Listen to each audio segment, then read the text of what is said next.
Hello, YouTube. It is the Troll King. I guess it's a new intro for this. I put this video up a little while ago, and then I went and looked at it. I kind of had this weird mentality for this YouTube channel so far of just, I'm not going to edit things. I'm just going to put them up. And for things like, bodybuilding videos and whatnot, and when I talk to Corey, I really don't see a need to edit it. But this conversation had a lot of depth, and we tackled a lot of stuff, and there's just little issues with our connectivity and stuff like that. So I wanted to go back over it with an appraising eye, and I just took little snippets of stuff out and put it back up, or I'm about to put it back up. It's going to be re-uploaded. So yeah, if you want to watch this video, it's something different that I haven't done on the channel. I'm hoping somehow that I can do much more of this on my channel. It's a really fruitful conversation. I'll say for myself, I kind of stumble around it. This is something that if you don't get to discuss something for a long enough period of time, you get out of practice discussing it. You're stumbling around like a blind man, just bumping into every little thing. So if I say things that make you think differently about me, I just hope that I'm also saying things that maybe make you think differently about the situations that are going on in our culture. But so if you wouldn't mind, yeah, just check it out. Let me know what you think. My friend Will is a very smart guy, very awesome guy, very old friend, and I'm hoping I get to talk to the dude a whole lot more. And if you guys dig it, I'll keep putting them up. Appreciate it.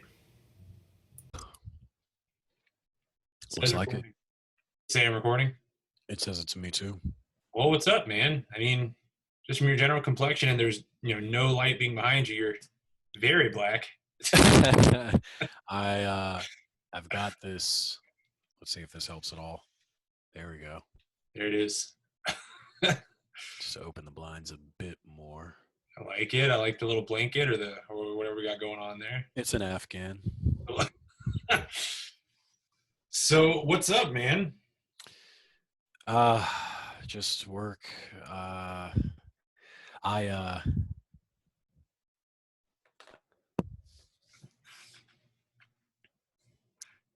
don't really know how to talk about the writing that I'm doing. So you remember I was talking to you about like being able to speak truthfully and how if I can't do that regularly, it's bad for me. Right. So it's like weird because I want to talk about my work, but I can't really because it's really, really strange. Definitely the strangest shit that I've done so far. I don't know what to compare it to. Well, It's just gonna have to get to a point where I can share an excerpt. yeah, it's a sign of something at least. I hope. How about you, man? Yeah. As we had said earlier, there'll be some things to repeat just because now we're actually recording. I fought with Zoom for an hour. Finally, just whatever. Yeah, obviously, I didn't mean to sneak out like a thief in the night. Nah. It was June 28th. I remember we came in to work that day, and one of the head honcho admin guys at our job was the rumor, because he was on site. The rumor was that he was going to be trying to, because that plant had just, we were under SCE&G, we were owned, and you live in South Carolina, so SCE&G went tits up after the Unit 2 and 3 thing debacle failed, and so another company called Dominion came in and bought them, and the big fear was that we were all going to be taken in-house, and so that G4S, the company I work for, was like, well, they were going to try and snipe us and see if the supervisors wanted to move to save our jobs, and so I just texted my wife, like, if he asks me, I'm just going to say, if you have anything available in the Midwest, I'll go there. And rather than wait for it to play out, Beth, although she'll claim it was my idea, went to her phone instantly to the G4S site to see what exactly was out there. And she's like, all I found was this one in Minnesota. So June 28th, I put in the application inwardly. By July 2nd, they had called for a phone interview and hey, you got the job. We need you to start July 22nd. Oh. Oh. So I had to I put in my 2 weeks as soon as I could. And I, do the best I could to see who I could before I left, and drive up my little Jeep. She had to stay for 3 months after I came up just to get the house fixed up, get it sold, and shit like that. But so obviously I didn't get a chance to No, you and I, it's really odd because I want to say it was 2016 when you and I met. We met at the horrendous show at Foxfield, yeah. Foxfield. I think that show was in 2014. Was it? Hmm. Well, shit. I guess I've been I here a lot longer than I thought I did.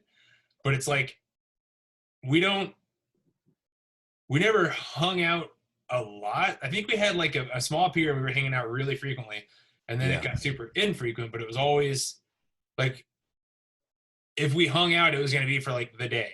Yeah. Like get an early lunch and some beers, and that was just what we would do. And for especially toward the end, how it would just get to where we would just put on music and just talk. Yeah. That was definitely one of the things that I remember was obviously there's superficial, very surface things that we had in common, but the main temperamental thing that I saw instantly was that neither one of us ever wanted to shut the fuck up. I'm pretty bad at that.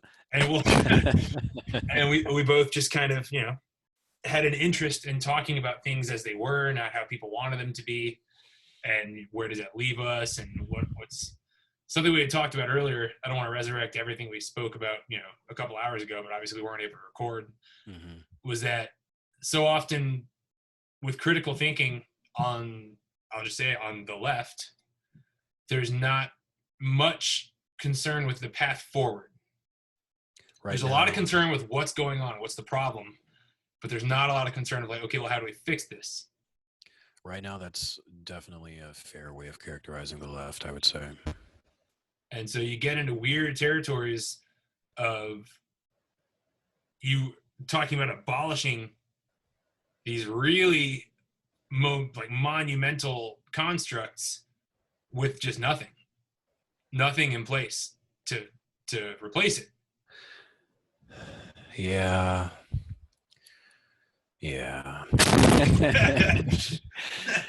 that's I have had trouble even describing in short terms my political leanings lately, because I mean, you've known me as a card carrying communist for most of the time that I've had an ism to apply myself to, Luxembourgism, to be as specific as possible. But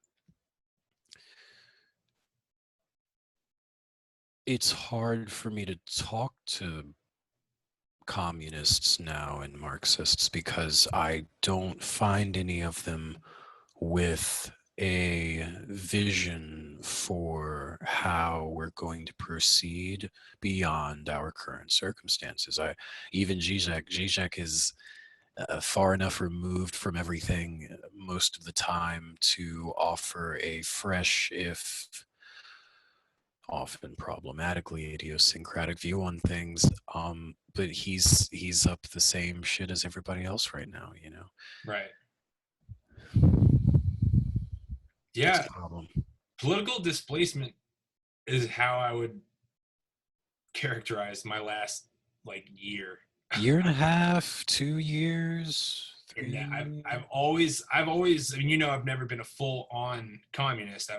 I definitely play in the playground, in the sandbox of socialist ideas, as honestly, I think pragmatically speaking, everyone does, just no one likes to call it that. Right. Like, you participate in a modern democracy, you've got your hands in a lot of socialist pies. You just don't like to call it that. You don't like to think about it in those terms. And so I always considered myself fairly progressive. I mean, the things that, free university, free healthcare, these things. But in an odd way, I've seen myself kind of getting pushed, not in that my beliefs have changed, but in where the climate or the landscape is moving underneath me, that suddenly I'm being pushed into the center, which is really fucking unfamiliar. Not something I've ever. Very disorienting shit, right? Yeah. And we obviously there's huge aspects of it that we can certainly tackle, but like I had mentioned earlier, one of the things that I wanted to talk to you about specifically because of our general demeanors is kind of where it attaches itself, this modern movement, to the arts, specifically to take an internet term being used called cancel culture, of just, I cannot remember her name, and it was it does her a disservice. I'll have to look it up and put it in the link in the description. There's this guy I watched, Coleman Hughes. He says anyways, he had this interview with this lady who I guess is an online presence. I think she has a podcast, and she was talking about art specifically. She said that good art has to play in a space of paradox. And for some reason, that just hit me in such a way as to put all of this in a kind of perspective, specifically like the kinds of things, you and I are both fans of extreme metal. When you listen to extreme outsider music, it is conceivably made by extreme outsider people. Conceivably. And sometimes, if you're an outsider in our artistic sense, it's not that you're, a friendly, gothy, artsy guy that, is just waiting for the women to pay attention to how good he is. And, sometimes you are an angry and disturbed person, and you make angry and disturbed art. That the cool thing about art is you don't have to be angry and disturbed to be touched by the true expression of angry and disturbed art. You just have to be human. You just have to be human. We love extremity of emotion. We react to it, and we can, even in spite of ourselves, we can tell when it's false. Well, we like depth of emotion, I feel, and extremity sort of begets depth. Right. And so I see this strange movement in part to rid every artistic part of our culture of this, these ideas which are held to be rightfully odious. I can't conceive of a person that feels that certain way. I mean, just, where we have been raised as people. But I just wonder, in arts, and then maybe extending into other areas, what do we lose by placing, I don't know if I want to go with the terminology of rules, but by placing boundaries on what you can and can't do. Have you seen the, I just saw this, I think this morning. I'm surprised I didn't mention it when we were talking earlier. There's an open letter that was published in Harper's on the 7th. Have you heard about this? Mm-hmm. It was signed by J.K. Rowling and Chomsky and Salman Rushdie. I did hear about that. Yeah. In favor of free speech. Yeah.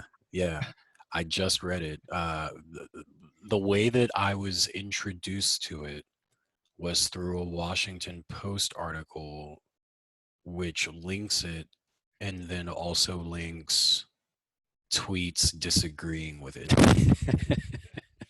There were other tweets. It was like, open letter released to mixed reviews or something like that. It just bothers me that, I don't know, somebody was paid for, anyway, so I read it and it's totally legit, but I read the Washington Post article first because that's what I was linked to, and I had started reading it. So I try really hard to not like read something and then get linked into a thing and then read this thing and then try to come back, because you end up just 5 fucking things down the line and you never finish shit.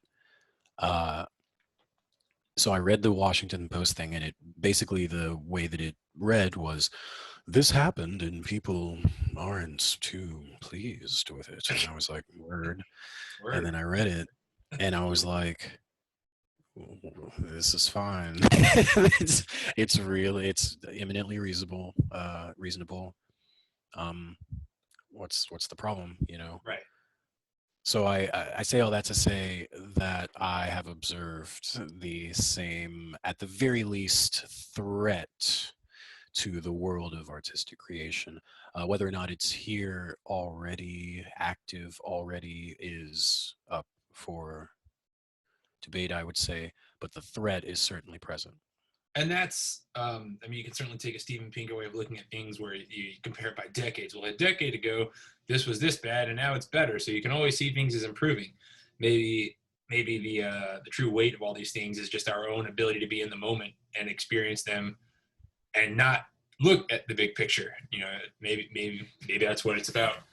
But I know specifically when it comes to music and with movies, I've usually put myself with a certain kind of compass, which is to say, if an artist is inspired by something I find a little unsavory versus does the art express something that I find unsavory?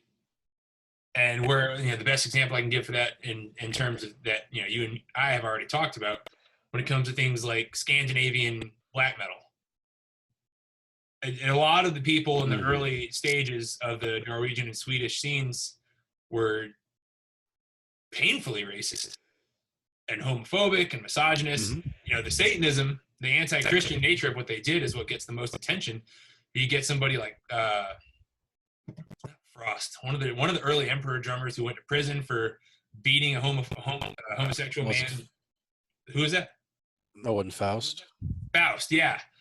And obviously, you get the people. You always see these people, the loudest ones about this, with like a Burzum shirt on, and I'm like, are you serious? Or I'm trying to find is this a joke? Like, I don't really understand. And so, but all that to say, I'm fine with it if you are super anti-racism and a fan of Burzum, because Burzum's art is not about racism. At least the earlier albums. I mean, he was writing about fucking Tolkien. He was a Lord of the Rings nerd. Right. But when you extend into this cancel culture where people that I don't agree with shouldn't be allowed to do their art, well, then you need to go and burn all those Burzum shirts. Right. Like, you don't get to have those. That's you have to now live in this sterile environment where that's the art you have left. No Woody Allen movies. No Woody Allen. No Roman Polanski movies. No Polanski movies. I mean, literally about exactly a year ago, there was this woman I was talking to. It didn't work at all. I fucked it up. I fucked it all the way up. But for a moment there, we were talking, and I brought up Woody Allen because the Bill Cosby thing seemed to be cementing at about that time. Like, this seems like this is what it is. I don't know, man. And I was like, so this is, it sucks. I don't feel like it makes his art any worse. I don't feel like, blah, blah, blah. Like, that doesn't necessarily mean that you're going to catch me, like, rubbing my belly over some episodes of Cosby or whatever.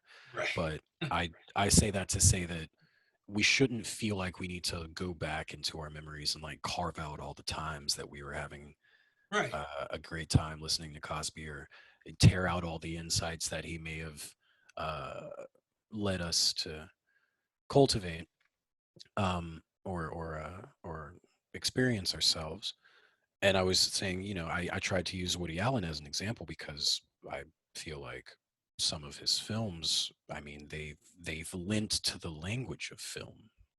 The genre would be different, like measurably, were it not for his output. And I don't really think that's arguable. And I mentioned that to her, and she was like, I was like, you can't really, like, I was like, how, if you say you are somebody like a new person, a new student of film, and you go to study film, are you just going to skip Woody Allen movies? Like, you can't really do that. And she was like, yes, you can. And I was like, no, you can't. Like, you can skip a lot of them because he's got a lot, but you've got to watch like 3 minimum, maybe 2. Like, you probably should watch Manhattan. You should watch Crimes and Misdemeanors. They say you should watch Hannah and Your Sisters, and like, maybe you should, but I'm okay with not. But like, if you care about film, I don't really think that you can afford. It's kind of like I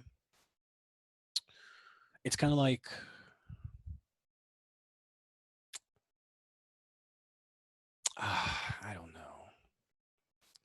It's just you don't.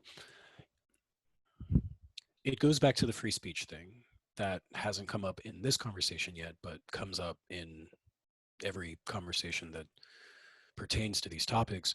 Yeah. And this was mentioned in the Harper's letter.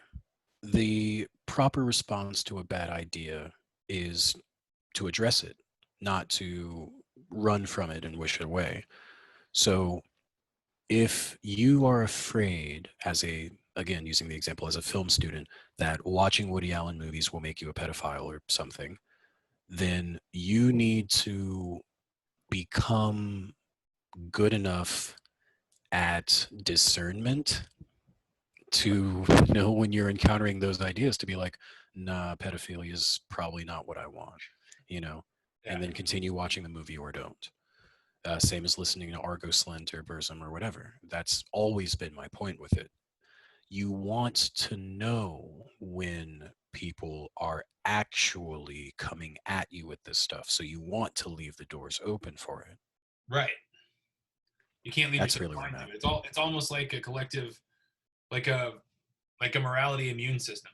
Yes. If you cleanse everything and never come in contact, you make it to where there's, you know, that sterile environment.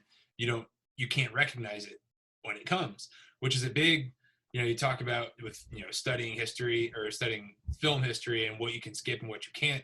Obviously, when it comes to statues, I'm very open for debate and compromise. Does there need to, especially when you look at like the Confederate statues, you know, it's history, but you know, people have already noted. We didn't put them up during the Civil War. We put them up during the Jim Crow era as kind of like a last vestige of what, you know, those racist whites could do to. So that argument's kind of off the table. If you want to tear down the statues, I honestly don't have much of a bone about it. I really don't have much I can argue with. But in terms of the cleansing, Mm-hmm. we do still absolutely need to have it as part of our history and acknowledge it as a country of where we've been. Right. And the thing about history that I love, before I was a, you know, dirty scumbag college dropout, I was, you know, Western Civ was my major. And what I loved about Western civilization is to study history well, you really have to take your bias out and just look at people, because people then and now are beautifully complex. Yeah. Thomas Jefferson is one of the most. I love that dude. It's one of my favorite dudes. He's that guy that is just like, how in the fuck did so much brilliance reside in one man in this place and time? And simultaneously, at the exact same time, is also true, this piece of shit owned slaves. A lot of people were. Conceivably, you can say, well, him and his wife were in love, but she wasn't in any kind of faculty to decide who she loved. You know, this guy decided that he loved her, so what's to be said? You know, and kind of but all that, those things are always true together. And I think that's what, like I said, that's what makes history fun. And in a really weird way is it lets you celebrate the complexity of people in their relation to events. If you don't call philosophy a humanities discipline, then history is probably the purest humanities discipline. It's I mean, just like you said, there really isn't a better opportunity to immerse yourself in the humanity of a time and period, assuming the history was done well. Yeah, specifically, like, and you don't have to go to just like, obviously Jefferson is one of the more popular. You brought up Cosby specifically. Obviously, what happened with Cosby was a shock because of who Cosby was, you know, before that. And at the same time as this one thing was true, Cosby is also, you know, this guy was raised in the Philly projects, kind of brought himself up by his bootstraps, kind of made, you know, did Fat Albert, did all these shows, and was only just kind of like really this symbol of an entrepreneurial spirit, of like an indomitable will, while also he was a piece of shit and doing all these things to women. But one doesn't make the other. Like, because he did all that good stuff doesn't mean he didn't go to prison for obviously breaking the law. Right. And I guess that's an important aside to put in. Obviously, when people's proclivities and just general not goodness lends itself to, you know, things that we've all agreed in the social contract thing are illegal, then that is what it is. Art kind of goes out the window. Right. You know, you talked about a Polanski. He fled the country and got out of the law, but if he was still here, we wouldn't have a lot of his movies because what he did was illegal. That's a different story that puts us in a different way. But if we're talking about just like a Louis C.K., mm-hmm. you know, asked women if he could masturbate, that's different, I think. Yeah. And that lends to what I'm talking about in terms of you have to take all the aspects of a person. Like what made, like a Louis C.K. is actually, I didn't even think about it, is actually a pretty good example in that people loved and valued his art and his comedy because he took that different route of, you know, it's beautiful to have kids, but also it kind of fucking blows having kids, and this is why. He was imminently vulnerable every time he presented himself before the public. It hurt so much to watch that happen to him because I could feel this. There's a lot of trust that you put in an audience to reveal that much of yourself, you know. And he's the problem, the character issue behind those events, he has revealed in his art. He's got a joke about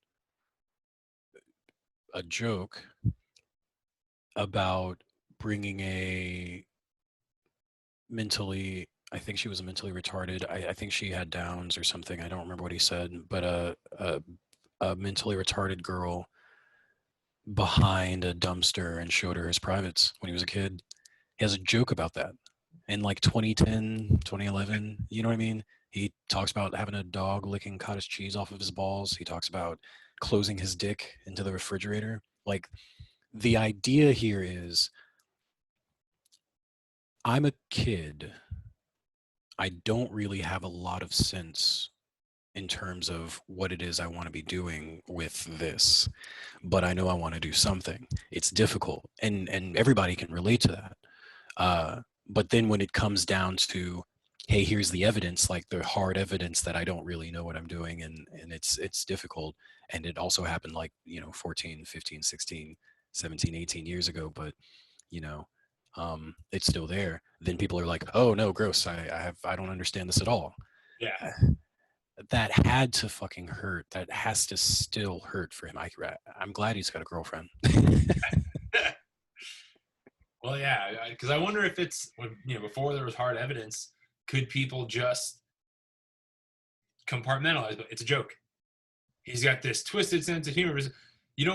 There's always, in every lie, and jokes are sometimes lies, there's that kernel of truth that you can build off of. And I just think, especially with something like comedy, people can turn it off and just think it is just a joke, but it's also not just a joke kind of deal. It's coming from somewhere. If it's a mask, it's a mask based on something I've seen for real or something I've imagined, Yeah. So that's, where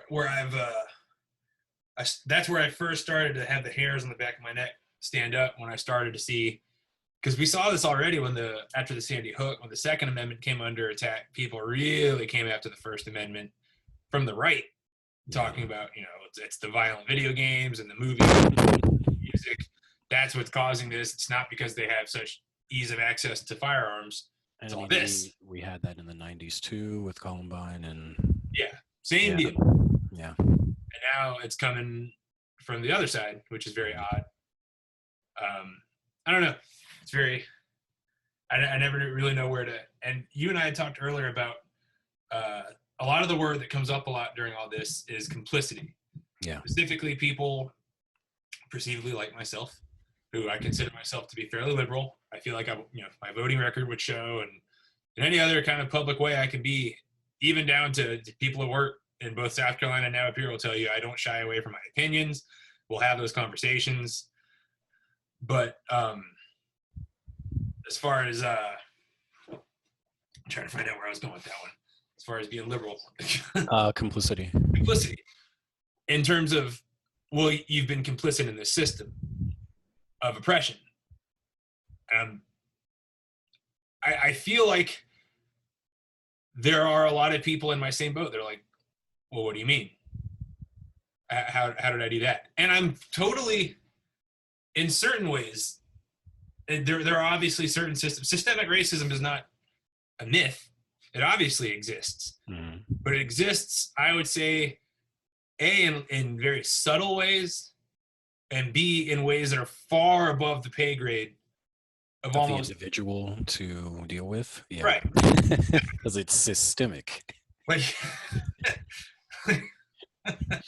If there are some levers in your life that you could be adjusting to make things less racist, that'd be great. Yeah, I mean, if at some point, like when you reach 18, somebody comes to your house in a suit and tie, a little briefcase, like, hey man, I want to talk to you about how we can give you a little leg up, at the expense of a lot of other people. Because then I can just be like, no, man, I don't want that. Like,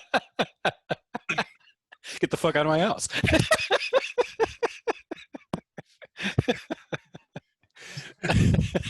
that'd be great. That'd be super cool. But unfortunately, obviously, these things all happen in this Illuminati. And it was something, it's funny. I get in trouble in a lot of my left circles when I talk about Peterson, but he had a lot of really interesting points. There's a lot of stuff I disagree with him, especially when it comes to religion and its prevalence. But one of the things that he talked about when he talked about people railing against the patriarchy is he's like, you're not talking about, or you're not living in a system where all men are in control, like oppressively in control of all women all the time. You're in a system where a very elite, minuscule subset of ultra powerful men are actually in charge of all of us. Yeah. And I wonder sometimes, is it like that with systemic racism, in that is every white person just kind of like looking the other way while some racist shit happens? Or are a very minute amount of very ultra successful white people kind of controlling these systems, and maybe the magic of what they're doing is it's either undetectable or just not easily able to be discerned? Well, you got about 2, maybe 3 ways of looking at it. Systemic racism by itself, as I said in the previous call, for it to be systemic, it is systemic because it comes from capitalism, mercantilism. It's basically a form of protectionism abstracted upon ethnicities, upon ethnic groups. It states this market is for us, not for them, whoever they are. So I don't worry about that too much, because it's more effective to just worry about all the problems with capitalism because it's systemic. So that's how I deal with that. On the second thing, the idea of a smoke-filled room, I've never been much for that. I don't doubt that there have been some smoke-filled rooms since the 20s, when I assume we had the critical mass of those. Yeah. I guess we're in the new 20s. Damn. Yeah, you guys 20s now. Yeah, I'm gonna talk to like a 17-year-old in like 20 years and be like, the 20s, and they'll be like, which one? And I'll be like, wow. Life is a curse. Fuck.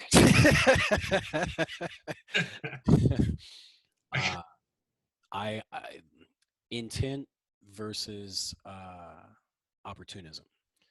I think that the majority of circumstances where you see a group which is disadvantaged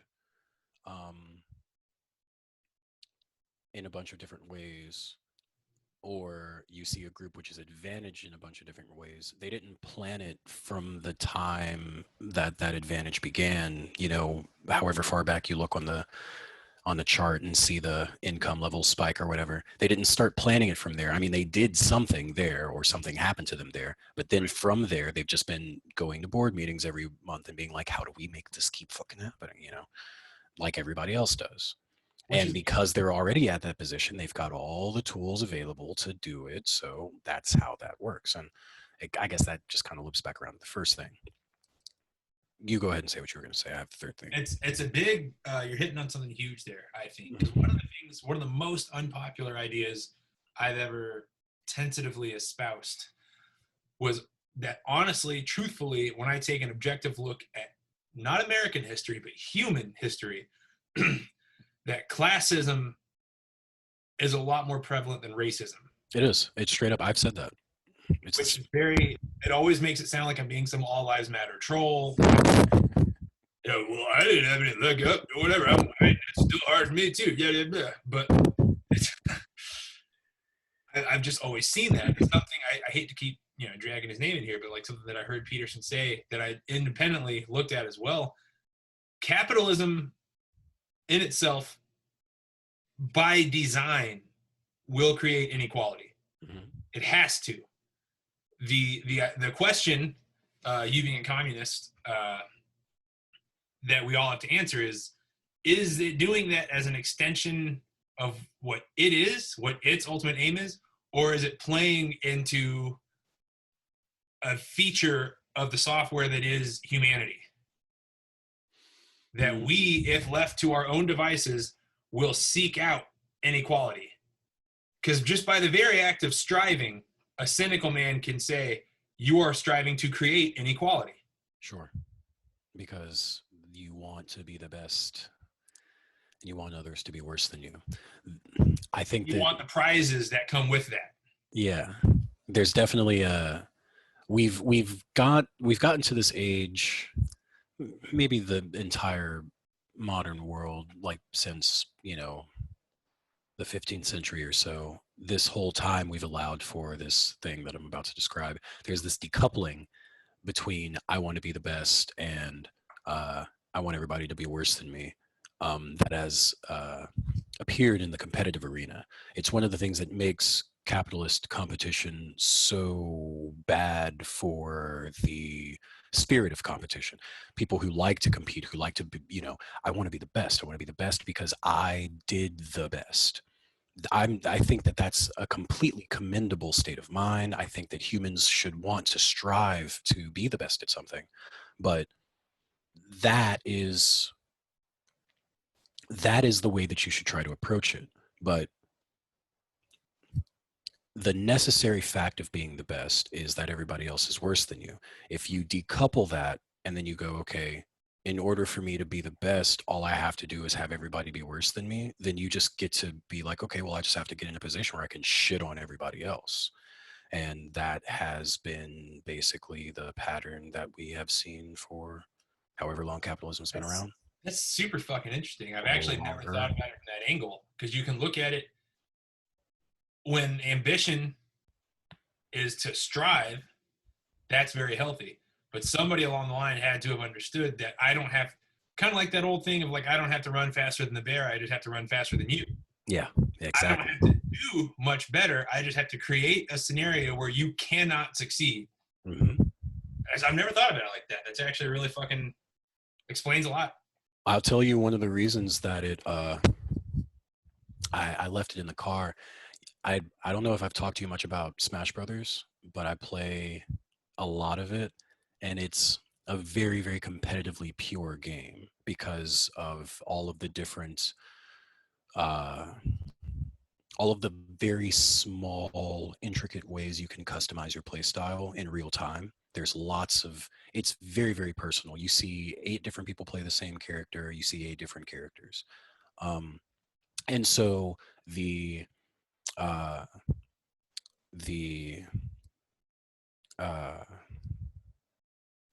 you really, really want to be good at Smash because it represents an aspect of you that you can't display otherwise. And you see at the highest levels of it people who are playing in order to be the best, and you see people who are playing to just, make sure that they're just better than other people. And it's an issue. It's hard to talk about it at that meta level, though. I mean, you and I have that problem a lot. The third thing that I was going to say, talking about racism, I remember. So you've got the fact that most of it is systemic, and that's just an issue in and of itself. The second thing is there's a competitive issue, or there's an issue with competition that really fouls up the nature, what ought to be it ought to be excellent anytime an ethnic group meets another ethnic group. That ought to be stories that both of those ethnic groups have forever. And sometimes it is, but they're bad stories. You know what I mean? Like, it should be badass every time that happens because we're humans, and every time humans come together, badass shit can happen. Right. But because of the way that competition is set up, because of capitalism, so those two inform the other. The third thing, on an interpersonal basis, this goes back to what we were talking about with the humanities and the ability of the arts to enrich our experience, right? I read a quote on some travel blog a while ago. Actually, I don't even remember if it was, yeah, I think it was a travel blog. There's a quote from Mark Twain, that the guy, Great. same century. Basically same person. This guy was refuting this quote. The Mark Twain quote is travel is, I'm paraphrasing it because I'm not as good at remembering shit as Mark Twain. It's like travel is fatal to racism. Travel is fatal to bigotry and ignorance, or something like that, basically, which is on its face a pretty good idea. But the guy said, I don't like this. Travel can be good for all of those things, but travel isn't, that doesn't that doesn't hit at what causes racism in the first place. I'm going to pull it up and just link it to you later, but I remember the point that he made. He said, racism doesn't come from ignorance so much as it comes from familiarity. This is on an interpersonal level. Um, he said, a man stranded on a desert island will never learn to hate chocolate, but he will absolutely learn to hate coconuts. You get into a situation where there's always going to be something that gives you a reason to dislike another group of people, like just for whatever reason. Every day you go to work, there's a guy that got the job instead of your buddy because of affirmative action. You know what I mean? And that's just what's happening every day. And every once in a while, he gloats about it or something. Like if that's what if what your life is going to be like, we're asking for a heroic level of restraint and patience from the individual human to be able to sustain that and still have the wherewithal to not only treat this person the way that he would treat anybody else, but make sure that everybody sees it that way and make sure that his offspring does it. These are tasks that we as a species for the last at least like 10,000 years or so have left to the humanities, teaching people how to be more human, being like, look, you're going to be in this situation. There are going to be Mexicans. You got to be able to deal. You just got to be able to deal, man. They're going to work harder than you. Just you just got to be able to handle this. Like we don't have it. And so those three things, right? All of them are informing one another. All of them are exacerbating one another. All of them are making it even harder and harder and harder. So I'm getting really concerned, dude. Like I feel like we're, unless everybody who's willing to talk about the shit that's wrong in the world for like a full 24 hours without yelling, unless all of those people on earth get in like one room for like a month, I don't know. I don't know. I don't know where this happens. It's in YouTube is kind of almost that space.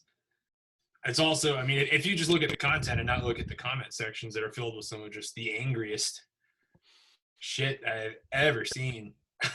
We used to talk about YouTube comments being bad, but I feel like having the rest of social media be available in the space since YouTube came about has made them worse. Like they've been like bellows to. It's competitive now. It is, man. I can't leave a comment that is only half as angry as that tweet that I just made. Where are we in human history that we have to say things like you were talking earlier? But like, I read this article, and then there were all these tweets about it. the amount that I have to hear the word tweet in discourse now, I'm just like, fucking bring on the end. I've I've had the thought where I'm like, I feel a lot of the time lately, talking about humanity stuff too, I feel like I've at some point in the past couple of years been like trapped in the wrong language. Like all of the forward progress in human history, somebody just at like in sometime in the last 10 years, they were like, okay, if we want to go forward, just go to Chile and like, I look around so much. I can't tell you how much time I spend just looking around, just looking for discourse that acknowledges the fact that all the rest of the discourse is ridiculous. Yeah. In all of the English being spoken, like, I mean, maybe there's like hidden alleyways in Ireland again, you know, I, I don't know where to look. I don't know. I know it's very, the main thing that I want to have conversations with that I feel like, because you and I had talked about, we share this thing that if we feel like we can't be honest, it's not just that it's not enough for me to be honest with myself internally. If I can't, I have to share with people. Yeah. I have to interact, and if I can't Yeah. be honest, I get it's awful. I get very anxious. I feel like my physical health suffers for it, and it's like we had said. There's just I'm not seeing the path forward. I'm seeing a lot of very very great points about where we are and where people think they want to get, but you don't A doesn't just go to C. There has to be that B. Like what are we talking about? And I mean, when it was like getting back to I guess the broader topics in society, like when it was defund the police, that's interesting as a thought. When it became clear that often what that meant was abolish the police, that's what I don't like is when a really pure movement born of a very righteous anger is hijacked, and it seems like everybody is willfully not looking at it, like not seeing that that's what happened. Because there are certainly some, I don't know if this is the biggest plurality. This probably is the biggest plurality. The biggest plurality, I would say, of people in such a movement are people who want to be part of something that's actually doing something. They can feel every time that a celebrity apologizes or some shit gets painted somewhere or a webcomic changes its banner that they're doing something because something has happened, even though the thing is window dressing. Right. Yeah. I mean, that definitely makes a lot of sense. That's very so because if we get to the nuts and bolts of things, as far as talking about what is it that we want, and I think that's where it comes where the path always needs to start is we need to conceptualize fully what it is that we want to happen. I feel that. And sometimes it takes a certain amount of realism. I don't know that human beings can ever exist in a society without some type of policing. And if it's possible, we don't have any prototypes for such a society in place. And that's exciting. And I would love to go down that road. Mm-hmm. But that's where I'm talking about something still has to be there. Mm-hmm. I want to be discussing things like, well, let's put some fucking budget back into, because that's essentially what's happened over the past 10 plus years is these states and at the federal level and state level, budgets have been getting slashed for social programs, for, help with addiction, for counseling, things like that. And because of that, more and more responsibility gets put onto the police. And as a culture, we become very uninterested in rehabilitation. And obviously it comes to this point. And to get some of the changes that we want out of police, to be honest, I think in some cases the budget may need to be increased, but not. Maybe I am definitely a big fan of the thought of transparency. Like I want to see, like, if I'm in this community, I would like to know how that police department is spending their money. Like, they're getting this much budget. What is it going to? Because there's certain things like if you are policing in a certain area or just living in a certain area, you are not strong enough to overcome bias. Bias will seep into your mind.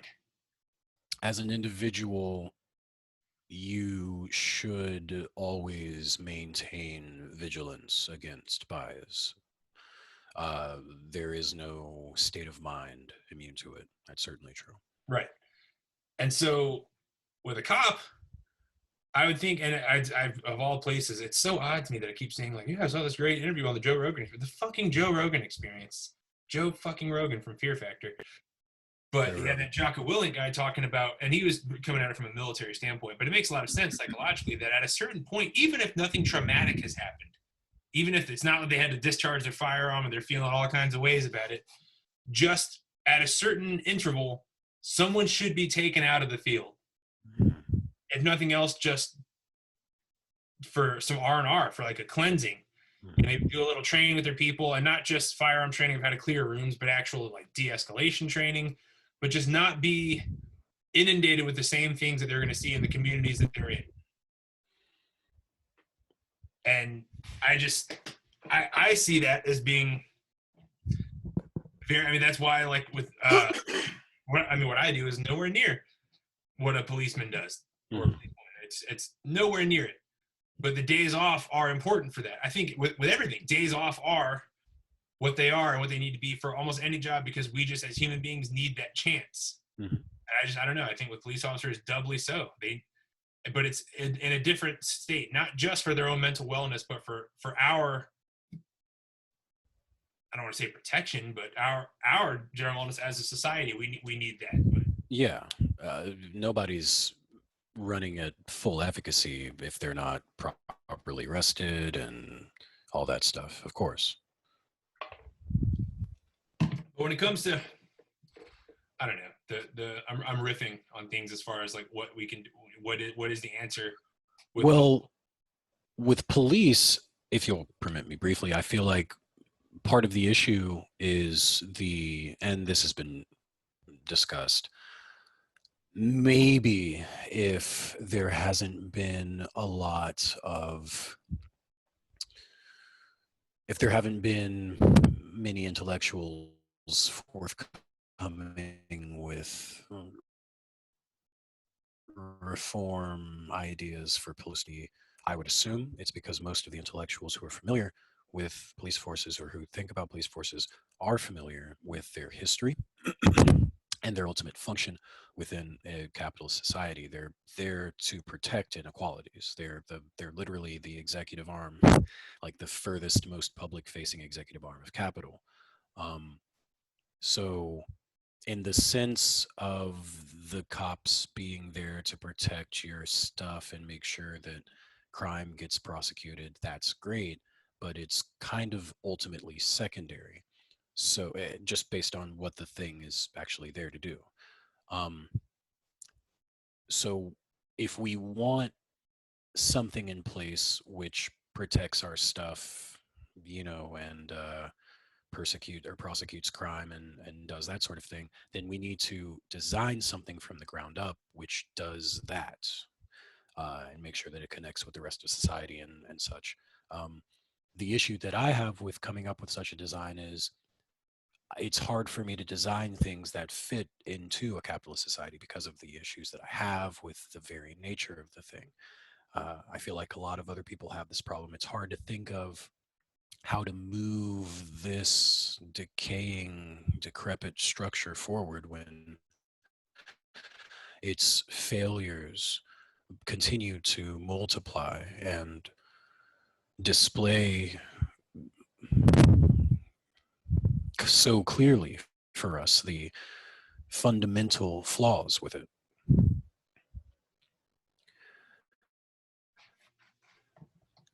That said, where the hell we go from here? I mean, if it's not through what we have in place, trying to find out how far back we reach to ensure that we are retaining whatever measure of humanity there is in our current societal structures, or replenishing whichever parts of it our structures have drained away.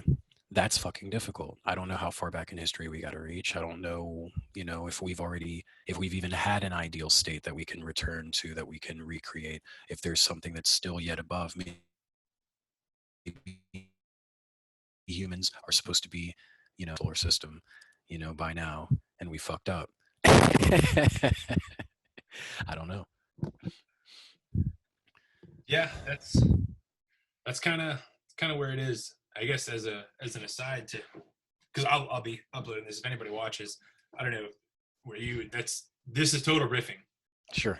This is just you kind of putting my mind out there to see what ideas are prickly and what ideas are less so. So I know I'm stumbling over myself a lot, because it's just I'm trying to reason through things as they go. I'm doing the same thing, homie. Don't worry. As a matter of fact, do you mind? I need to run and grab some more water. No, you're good. I probably need to cut out here in just a minute. The wife will be getting home relatively soon. Really? Yeah. Okay. Well, it'll just be 2 seconds. Yeah, go out. Sure, dude.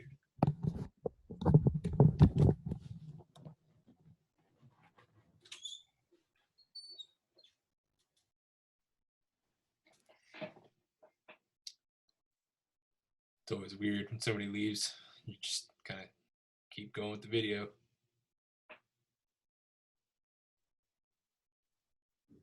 I'd like to tell you guys I'm going to edit this out. I'm not. I'm probably just going to have this as a thumbnail, upload it to iMovie, and just put it up as is. So just be a little downtime. Maybe you can go and get something to drink, something to eat. But hopefully, I don't know who my audience is, or if I have an audience, or if anybody cares, or anybody watches. Hopefully, this is something that somebody is finding some kind of use for. That's certainly very interesting to me. He's got a Tupperware too. What? He's got a Tupperware too. What is this?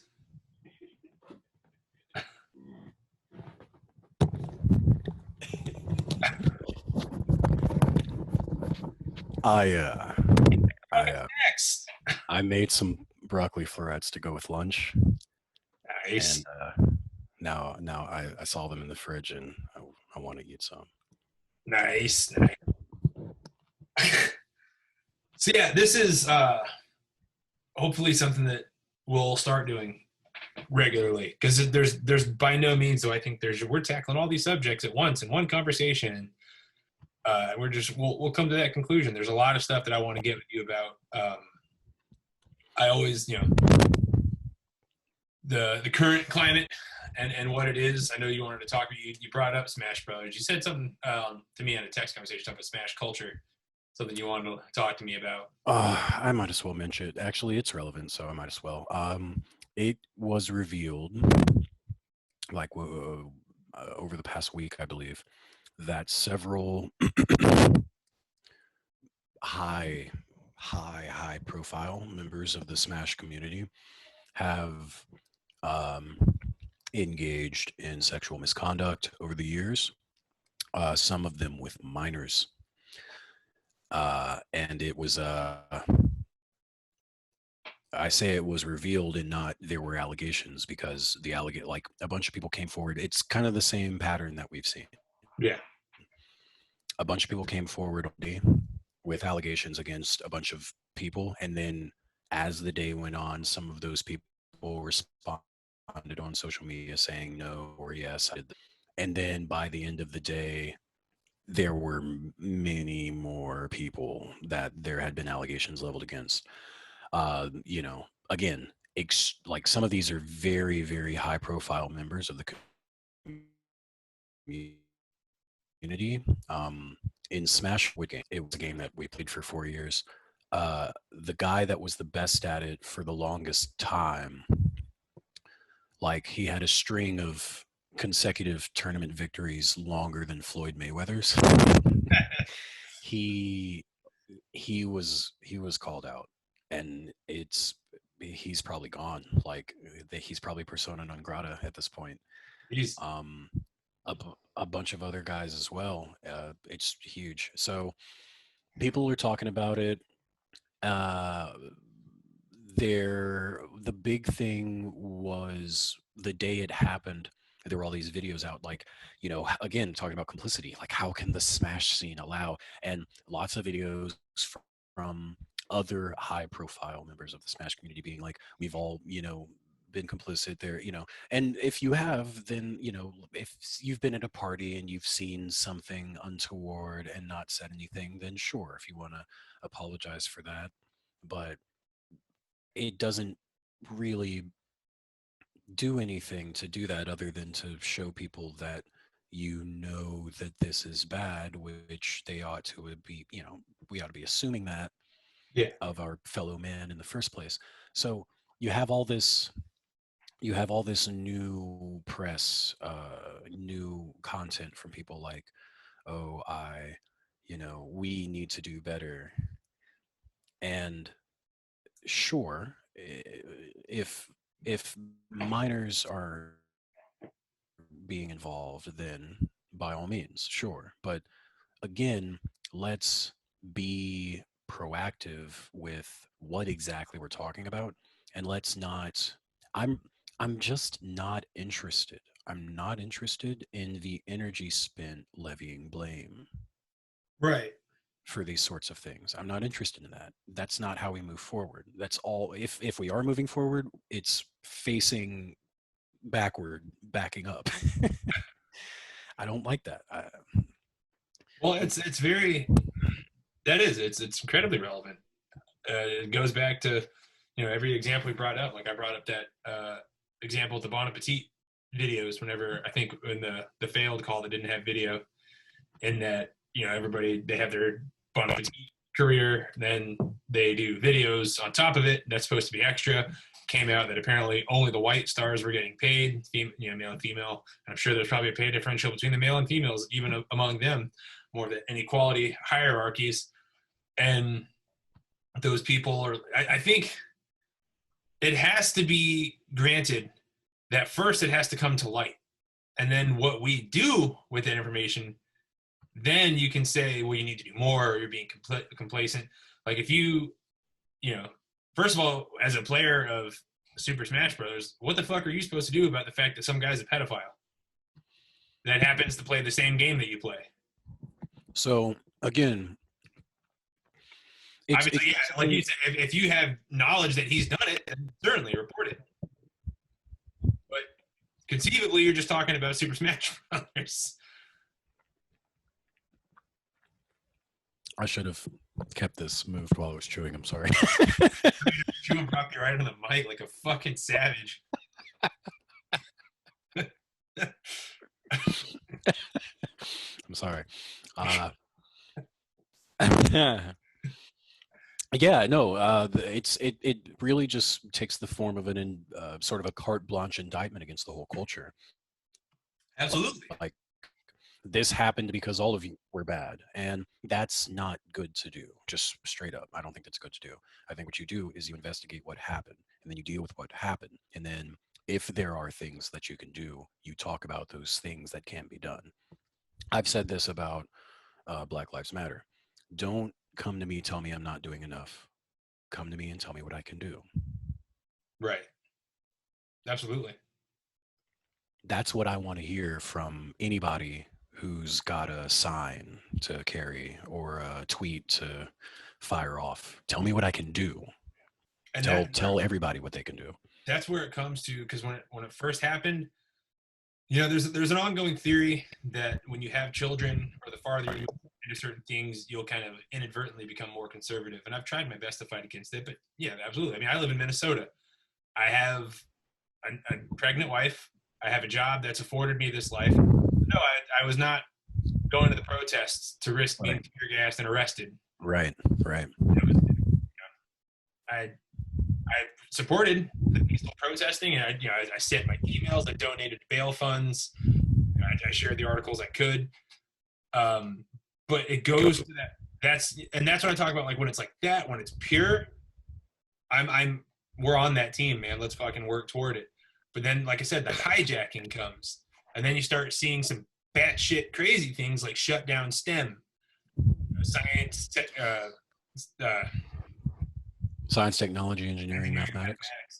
like that's when it starts to really get dangerous. Yeah. In my view, obviously, the reason earlier in the conversation, I mean, you are an actual collegiate. I'm not. Dropped out after a year and a half, but that culture there, it can be. We are not. I was not in the hard sciences, and I'm not sure where all of your studies landed you or where, but from what I can see as a force in human history, when done correctly, science is unbelievably indispensable. There's no question. It's, I mean, it's when done correctly, it has to be. It's the bane of bias. It's peer reviewed. It's the only kind of system where your idea is supposed to be attacked. I will say that philosophy is the bane of bias. Science can get us there if we do the right science. But I will say that bias itself is the task of philosophy to remove, or at least neutralize, as regards its ability to foul up data or a debate, etc. Right. Which I can certainly. Obviously, you will undoubtedly be better read than me on philosophy. I'm sure I have the Cliff Notes version. I've always considered myself a pretty introspective person to try and do my best to dissect why I feel the way I feel about things and observe when you have that just you say like funny story that's not so funny I guess, but when people talk about when all this stuff came out, everybody was sharing on social media their long stories they had with racism and they didn't know it was racism. Like I didn't know any better, and now I'm going to do a lot better. I guess I would assume most experience I've had could be characterized as benign, but I remember once I was at work talking to a few dudes, and a couple of the guys were really into hip hop, which I obviously am into a lot of different kinds of hip hop. And with me and these other two guys talking, I think one was black and one was white, and there was this other guy who happened to be black, and we were all talking. So I just asked him, like, I think we were talking about Tupac or something. I had asked him, like, hey, what's your favorite track? And he randomly was like, well, I don't listen to rap. And it was like a really benign conversation. Oh, cool, man. But like it stuck with me because I have awful anxiety, and I just had to ask myself, why did I assume he listened to rap music? Like, what caused me to even ask him that? I've never heard him mention rap music. Oh God, it's definitely because he was black. What have I done? And it was it was like a benign encounter, but I was fucking horrified. And so it's not that I think across the board people saying, well, we need to do better. Of course, we all need to always be doing better on everything in terms of wanting to be the type of people that we should want to be. I shouldn't be the type of person that wants to make that kind of judgment on somebody, even if it doesn't feel, it doesn't carry as much weight as like a judgment, like in the grander sense of what we're talking about. But it was still, maybe, I don't know, maybe that's where there's a difference between benign prejudice and racism. I'm not sure. But if somebody wanted to call that racism, I'm not going to shy away from it. It was fucked up, and it was something that I instantly internalized and tried to work on. Well, so if racism to you, not to you specifically, but rhetorically, if racism to you is it falls along the lines of how leftists in the media like to talk about systemic racism and how it means that minorities can't be racist because they don't have power. So racism is always a thing that a privileged class or a privileged ethnicity can apply against another one. If you feel like that, then that's just kind of, you your beliefs don't have a very long shelf life. All we have to do is fix systemic racism, which is to say we just have to fix capitalism, which is to say we have to get rid of capitalism. But if racism to you is closer to that third thing that I was talking about, one person's arrived at some sort of distaste for ethnicity, for a whole ethnicity, for a whole group, then you can find that same benign racism in any one person walking up to a white person and being like, "What's your favorite Bob Dylan song?" or something, you know?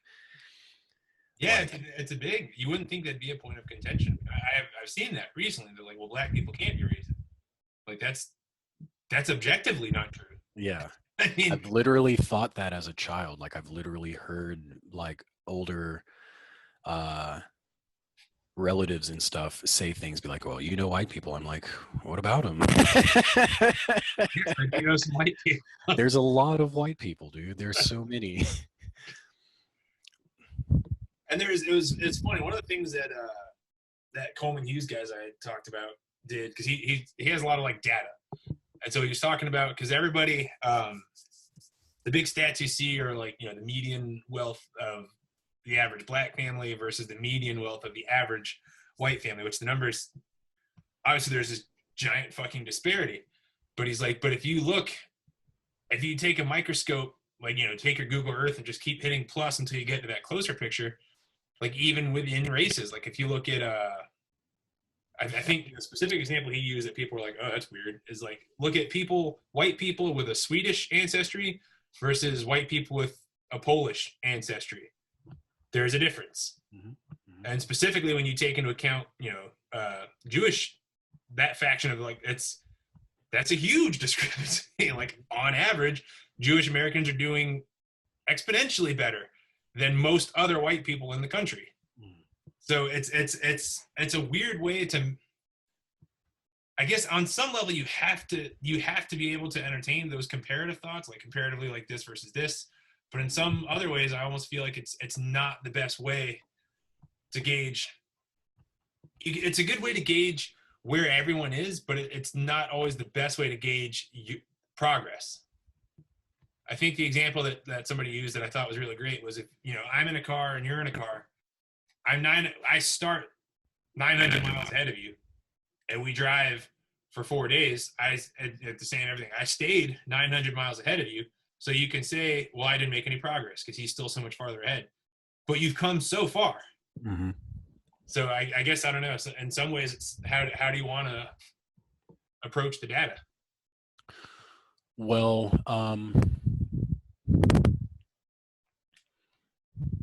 for me, when it comes to looking at things like that and trying to figure out what to be done about it, you have to start asking some humanities questions like, what are these Swedes doing the Polish people weren't doing? Swedes are coming to the country. If there were a bunch of Swedish immigrants that came to a certain part of the country, when did they come and why? What are their descendants doing? It's a very complex and long process to really get into the nuts and bolts of what happens with people. Even if you're talking about just one person and none of the ethnic or historical data is relevant or useful, just sticking with one person for 5 years and being like, why aren't things getting better for you? Sometimes even that's difficult. I can look at my roommate and I can be like, why are things not getting better for you? I can look at myself. you know it takes more work than big tent activist groups have the agility, the know-how, the intellectual capital, any of those things for. All they really have the means for is continuing to point out statistics like that to get more people upset, I guess. Yeah, there's this interesting, I guess, thought that's been coming around that I'm still dissecting to see how I feel about, but on its face is relatively profound. Obviously, you've heard of God of the Gaps, which is the religious person's, whenever they encounter something in the natural world they can't explain, it's God. That's like an easy. And so people have been talking about racism of the gaps, where if there's a separation, if there's an inequality, if there's a difference in any kind, that can't just be like you're talking about, that can't, you don't either don't have the means or don't have the desire to explain, it's just racism. And what I find nefarious about that is that there is racism. Yeah. And it has to be sought out. But I would almost say objectively, it can't all be racism. Right. And if you paint with that broad brush, it's so hard to see the lines. Yeah. And to see where there's supposed to be a contrast, where there's something that we should be looking a lot closer at, Yeah.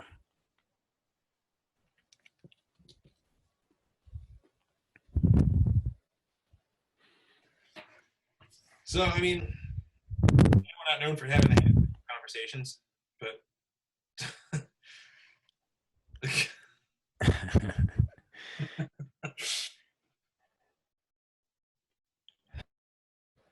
And what about now? yeah, good now. Oh, wait. Okay. This one is good, right? Yeah. Okay. Anyway.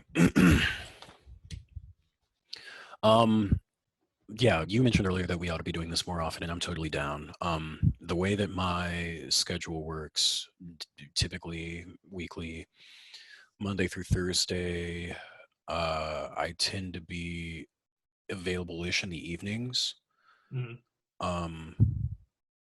During the day too, I can, like I stepped away for lunch today. It's good for me to, a lot of the time that'll be my take a walk time. Sometimes I'll take a fucking nap. Just trying to, the way that my writing has gotten better. This is one thing I can't talk about. What I found out is I am the kind of person who can't, I can conceptualize and paint with very broad strokes and,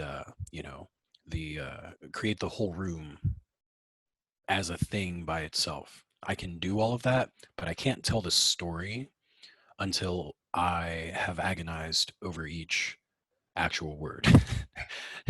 I can agonize over all of the rest of it, but the story won't come out until I'm agonizing over every single word. And now that I've just decided to just actually do that, it's moving a lot faster. That's good. So I'm doing that during the day, but it's very, very high energy. Like it's very intensive to like wring myself out like that, like every moment. Yeah. So lunchtime breaks are good. On the weekend, I get a little stuffed, but we can figure something out if that ends up being what we want to do. Yeah, even just doing it in the weekend, like this time is perfectly fine. And normally, like I can even do it a little later. The only thing is today, obviously, like when the wife gets home, there's household stuff that I have to help her with, which is the only real detriment. Because normally, obviously, she's a much better woman than I had any right to to have expected. She's just totally fine. She knows, especially since I've started the channel, like if I want to talk to friends, it's fine. If I'm doing a video for this, it's fine. She's just really supportive. So this tonight just happened to be. That's why I was so fucking pissed off at Zoom earlier. I was like, not knowing if we were gonna get this shot. Glad it worked out. Yeah, for sure. But yeah, man, it's been fucking killer. Obviously, it's been, other than Messenger, actual text, not like video. What long? Certainly over a year since I've seen you. Oh yeah. We went to BJ's the last time we saw each other. Yeah. Place is not bad. Sometime in the first quarter of last year, I think. I think it was the first quarter of last year. Yeah. That does sound right. It was before I went to the wedding in March. Yeah, because I remember you were talking about that. So. Yeah. Man, I'm glad to have placed that. Oh yeah, and then we saw each other. No, because didn't we see each other again because of the Greek festival, or was that the year before? I think that was the year before. That was the year before. You bought me the baklava. Oh shit, man, that might have been this year. I don't know if we went to the Greek fest or if we like just you and I were hanging out and like went to that place to get Greek desserts That's right. because I was And I took you back here, and we watched Grave of the Fireflies. which my wife got super pissed off about. Oh, I'm sorry. She was all like, "Why would you watch that without me?" And I just tried to like, I don't know how else I can tell you this. You need to be lucky. Don't ever watch that. You just literally want Miyazaki to show you an hour and a half of, hey, these two people starved to death. Isn't that great? Don't you want to watch that? You were I didn't like.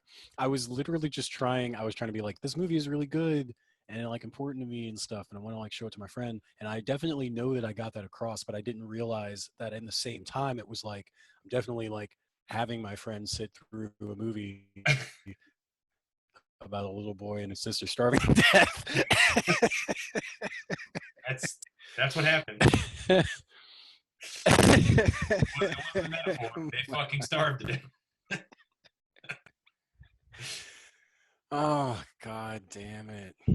Oh yeah, we got to talk film stuff too. I remember that was one of the I think that was like the second or third time I was at Delft. People were taking their shirts off and we were drinking, and you and I started talking about film, and you were just like, you know about film too, this is great. You're definitely again in a lot of these areas. You're going to be a little better read than me. Well, I always look at it in terms of like third edition, the way they viewed the wizard or the mage versus the sorcerer. Where mage has all of these spells, but just like a few. Whereas a sorcerer has a few that he can cast, but he can cast like 5 or 6 of them. And so I don't I certainly wouldn't think that I have the most as expansive of a reach as you through film, certainly not through extreme metal. I mean you're an encyclopedia, but the things that I like I really commit to and try to learn as much as I can about them. so you're saying you prefer to cast from charisma than int. But I honestly do too. I well, then just maybe that analogy isn't good. no. I I will play the whiz if nobody wants to play whiz, and we need one. But I definitely prefer casting from int. It's just it's too good. Sorcerer's too good. Paladin's too good. I have to do things, man. uh, okay, let me think. Was there anything else? I am not super worried about any gap in our film knowledge. I can make sure that you have any films that I feel you might want to see that you haven't seen. That I really want to talk to you about. There's one that I will message you about that I just watched a couple of, might have been last month, might have been the month before. It's a Russian film from 1979 called Siberiad. And I didn't realize it as I was watching it, but I grade all of the stuff that I watch now because it is harmonious to me to have the shit that I like set Right. up that way, just in a nice little spreadsheet. Um, and I was grading it, and I realized that it's the best film I've ever seen. Nice. So I really want to watch that with you, or just have compare notes on it. I really want to watch. There's a French one that was filmed in Paris during the German occupation Oh shit. called Children of Paradise. And before I watched this Russian film, that one was the best film I'd ever seen. And then I also want to talk about just City Lights. If you have seen a lot of Chaplin at all, or I have not. dude, you probably would appreciate Chaplin. You appreciate humor, and Chaplin does humor like someone who appreciates humor. He's not just using it. Uh, the the the funniness is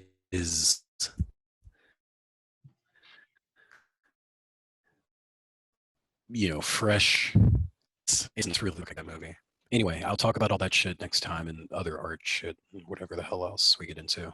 Yeah, for sure. Now that we know we want to do this, think, like, strategize of how we want to do it, so it won't just be purely riffing, where I probably just I'm down. extract foot from mouth. But, but yeah, man. Ah, man, I'd say you were fine. I was worried about myself, honestly.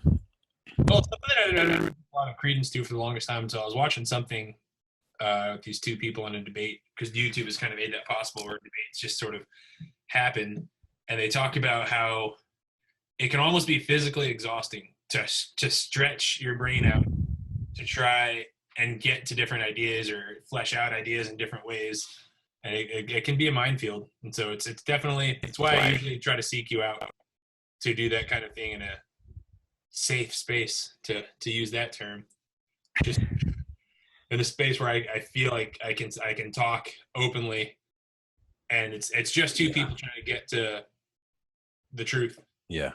Matter. I am, of course, utterly grateful for the same opportunity with you.